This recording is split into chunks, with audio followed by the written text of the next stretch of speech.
Route 110 May is scary. Pokémon has always been a fun and relatively easy game, so whenever specific moments like puzzles or battles are more challenging than usual, it really sticks out. Several people might share some of these experiences, and so they've gained a reputation in the community. And while I am notoriously immune to Whitney's Miltank, I am not immune to Route 110 May. This is one of those battles typically called a Nuzlocke killer, and it really does come out of nowhere. Pokemon Ruby and Sapphire were the first games to give the player a choice of which character to use, where the unchosen character would still be used in the game, as a different character. Both Brendan and May are neighbors and rivals throughout the Hoenn region, so this battle could be either one of them, but I'll just be referring to the rival as May, since that's who it was when I first played through the game. But setting things up like this makes it a little more memorable. And while they begin their journey together, there's only one battle before you encounter each other again on Route 110. Up until this point, you've probably thought of May as just a friend, as opposed to Blue being a huge jerk and Silver being an actual criminal. In the remakes and in Pokemon Masters, it feels like a little more romance is implied between Brendan and May. All of this is perfect to lure you into a false sense of security before Route 110 May, where your Pokeballs get absolutely stomped. Since this path is pretty narrow and the only way to reach Mauville City, it's a shocking encounter when you're faced off with May, having little preparation if you're playing for the first time without a guide. While the rival only has 3 Pokemon during this battle, it will always be a core of grass, water, and fire. It all depends on which starter that you choose. And of course, they'll have the starter Pokemon that yours is weak to. The other 2 Pokemon are nothing to scoff at either. While Shroomish can seem like a bit of a wimp, Wailmer and Numel are some bulky Pokemon, and the starter will have learned a decent amount of moves by this point. Of course, if you also manage to have a good core of Pokemon, you can power through this battle. But the best you can do for a grass, fire, and water core at this point would be a Shroomish, Combusken, and a Wingull. But somehow May has gotten way ahead of you, somehow capturing a Numel from the Fiery Pass and a Wailmer from freaking Moss Deep City on the other end of the region. Legitimately unfair. I find it kind of funny that while Emerald version has more battles with the rival early on, this battle in particular uses Pokemon that are a bit less bulky, and maybe make a little sense for her to have at this point. But it still makes for a very good battle.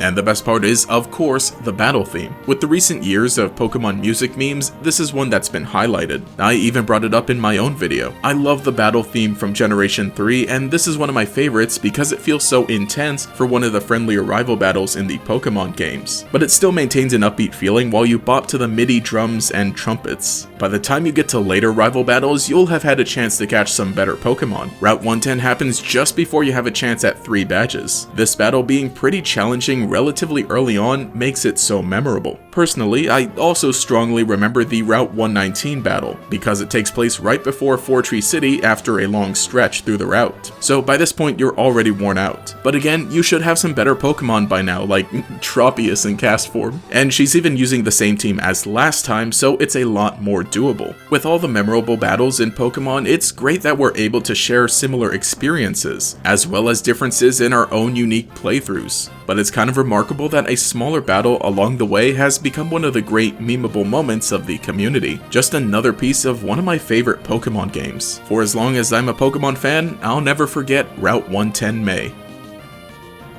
But anyway, hey, this is Gatorex, and let me know what you think. Did you enjoy this battle in Pokemon Ruby Sapphire all the way back in Emerald?